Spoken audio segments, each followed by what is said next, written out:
everyone, welcome back. If you're new here, I'm Katie, and today I'm doing a book review on the Metropolitan Affair.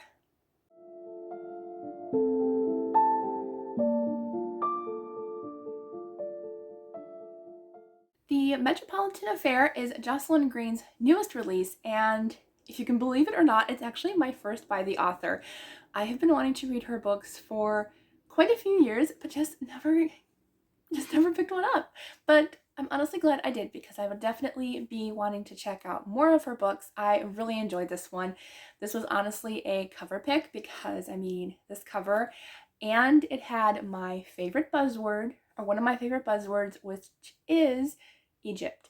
Anything with Egypt mystery. It could be set in Egypt. It can have a mystery involving Egyptian artifacts or whatever. And this one definitely has to do with the latter, Egyptian artifacts. So this is the first in a series. So it honestly does feel more like a standalone.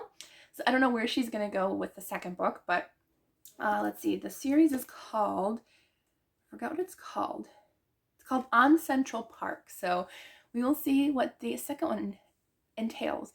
But thank you to Baker Publishing, and I think it's Bethany House. Yes, Bethany House, for sending this book over to me to read and talk about with you all, because it was a really great read. I really did enjoy this one. So this is about Lauren. She is a doctor of anthropology, I believe, but not anthropology, Egyptology. I was going to say the wrong one. But she is a doctor of Egyptology at the Metropolitan Museum of Art, where she does the historical Egyptian artifacts and kind of, I don't know if she necessarily restores them, but she kind of makes sure they are authentic and cleaned as they come into the museum to get ready for being displayed. Well, she has a very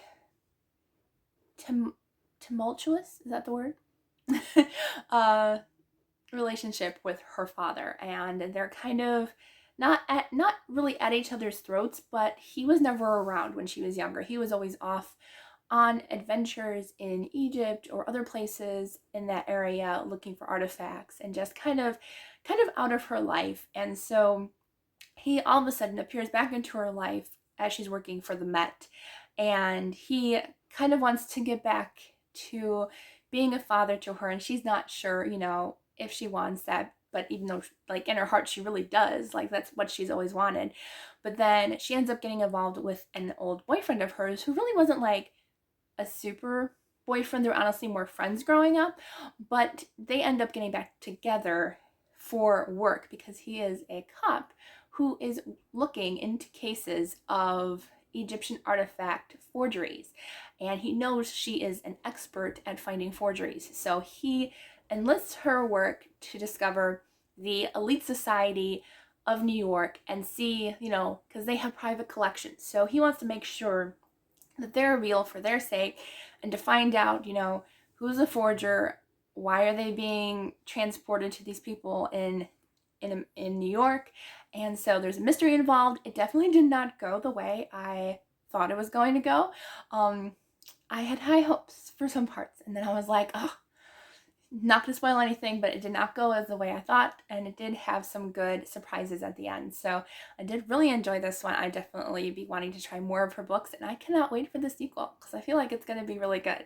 So I don't know when it's coming out, but hopefully soon, so I can get my hands on it, because I definitely want to see if the second one still follows Dr. Lauren or if it's going to follow another character in the book. Who knows? I'm kind of hoping it follows the same character, but we'll see. All right, so this is definitely a fun. It's not high intense or anything.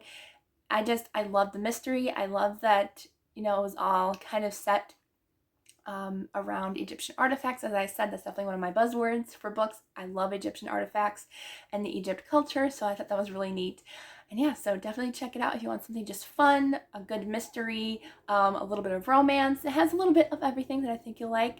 I definitely was kind of disappointed that part of it wasn't actually set in Egypt, but maybe we'll get that in the second book, hopefully. All right, so I hope you enjoyed this review, and I will see you all in the next video.